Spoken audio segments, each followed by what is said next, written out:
Hello, dear viewers from Egypt all over the world. Now it's time to meet part 2 of the story, The Son of the Elite.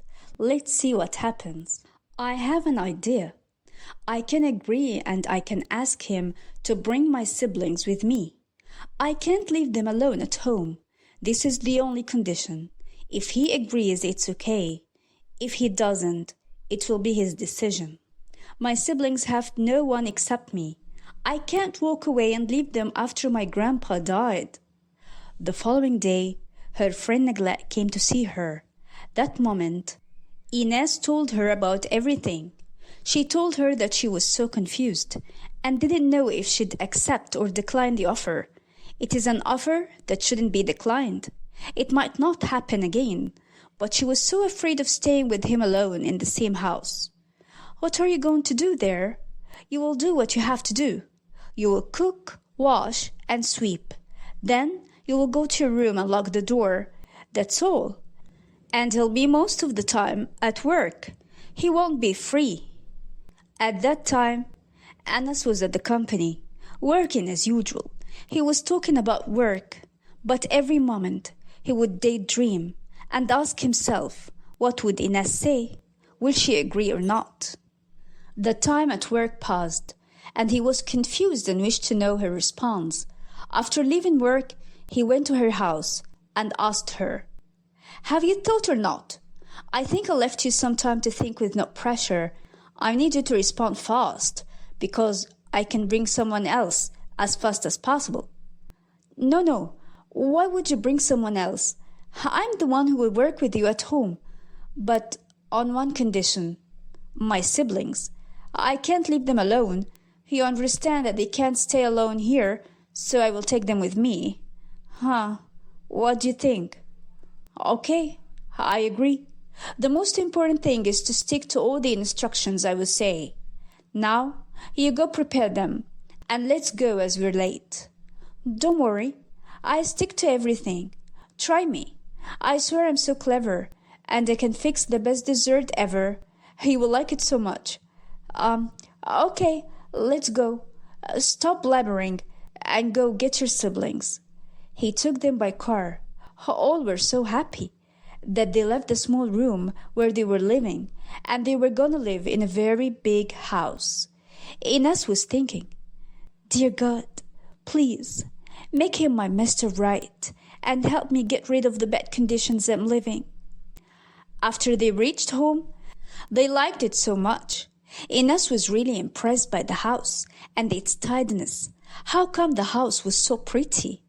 Anas was explaining to her what she should be doing, the system of the house, time of breakfast and meals. But Ines, who was not focusing, she was looking around from left to right. She was impressed by everything in the house. Anas told her, "Look, the most important rule is that I need no noise, since you have your young siblings with you." What? What do you mean by I need no noise? What should I be doing with those kids? How will I make them quiet? I'm sorry, but these are kids. I won't be able to control them at all. As you see, their age, they're too little. It is difficult to control them. Why didn't you tell me so from the beginning? It is so difficult to control my little siblings. Do you want me to suppress them? Don't misunderstand me, but those kids should have their own room where they can play without getting out of it. Ines was so happy that there would be finally a big and clean house where she could live with her siblings. But she was shocked when she found Anas saying to her that the house has rules and he didn't want any problems caused by those kids that she brought with her, and that she had to control them as much as possible. She told him, "What is it with you? You brought me here to make fun at me and my siblings? How will I be able to silence those kids? They're 4 years old. I can't ever control them. No, this is too much. I can take my siblings and leave. I don't know why they bother you that much. Do you want me to leave such kids alone?" "Why are you that offensive? I haven't said so. All I asked was to control them. This means I will prepare a special room for them, and I'll bring them toys to keep them busy and so that you can find time for housework. I didn't mean anything to upset you. On the contrary, all I mean is that the house should have rules. Okay, so I misunderstood you. Okay, show me my room where I will stay. He showed her the room and said, "This is your kingdom. The time you will feel upset with anything, you can go inside it and have rest. I won't force you to do anything. You will know yourself what the house needs and what it lacks. Just do what you have to do. And this is your kingdom, where you can have rest any time." Honestly, I don't know how to thank you. The room is tidy and pretty. Really, thank you. She went into the room to have rest with her siblings. She couldn't believe the happiness her siblings had. This whole room was bigger than the room they all lived in. Herself, the kids, and Grandpa. Thank God. You're generous. Please, God, solve our problems. I'm too tired of this hard life. He left her in the house alone. He went out to bring some groceries. She kept tidying, washing, drying, and doing all she had to do. Until one day, he informed her that he had to invite his close friends. He asked her to fix the dishes that she was clever at doing. That is why she tried to do her best as much as she could. She did all the food he liked and asked her to do. When the guests came, she was ready with lunch. She served it and was never late. But they kept looking at her from head to toe. She looked at Anas. "Would you like anything else? I finished all you asked me." They looked at her and kept staring. "Mr. Anas, do you hear me? I was asking if you would like anything else." No, thank you so much. You can go now, Ines." After leaving the food on the table, all his friends who were there said, "We can't believe it. Is this the new servant? What's it with her looks? What have you brought?" They were looking at every inch at her. They kept staring at her clothes, looks, and her slippers that she was wearing, and the torn and clean blouse. What is that? Her hair is not fixed, and her smell was unbelievable. His friend said, "Are you serious, or is this some kind of a joke? Do you think that we'll eat food prepared by the hands of such a girl? Don't you see how she looks like?" No, this is too much. I can't touch this plate. I'm disgusted to look at her face. How come will I eat? Impossible. How could you do something like that to us? You should have brought us ready-made food." His friend said, "Frankly, Nisreen is right. It is so disgusting.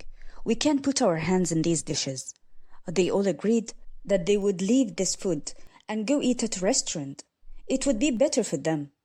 At that time, she heard all that was said. She heard what has been told about her looks, appearance, smell, hair, and torn clothes. That is why she was so upset.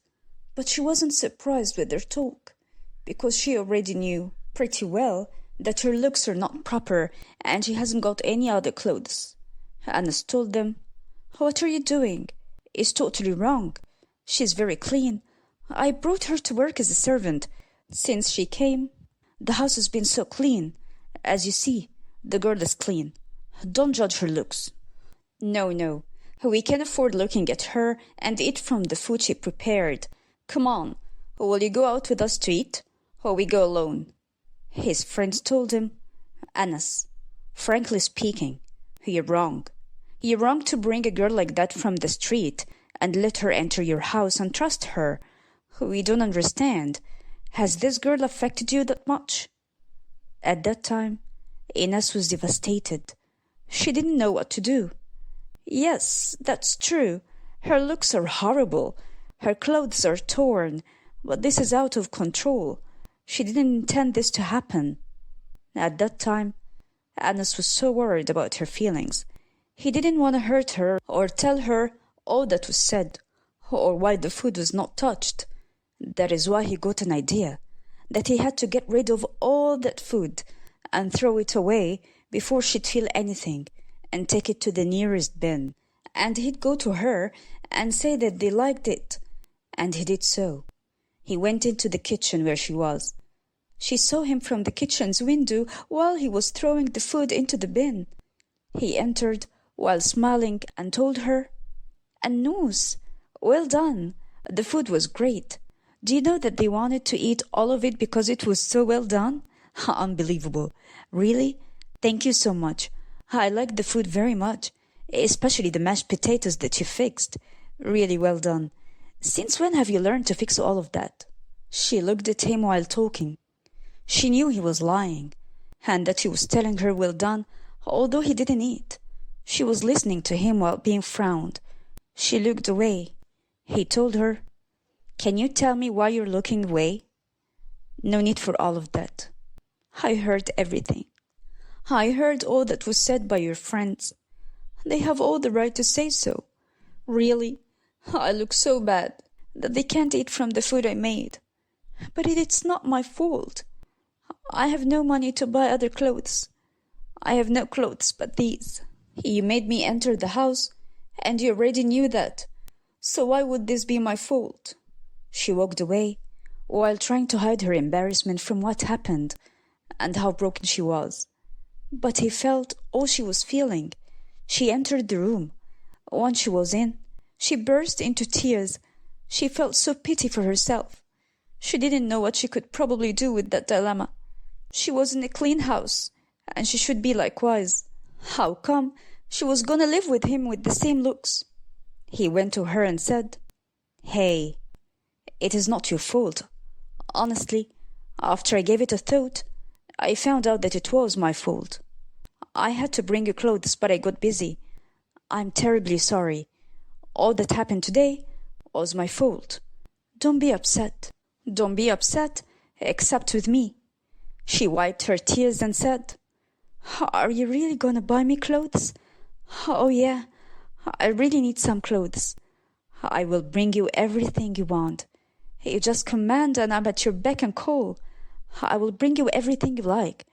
Forgive me this time. Really, I'm so sorry. I hope you forget all that happened."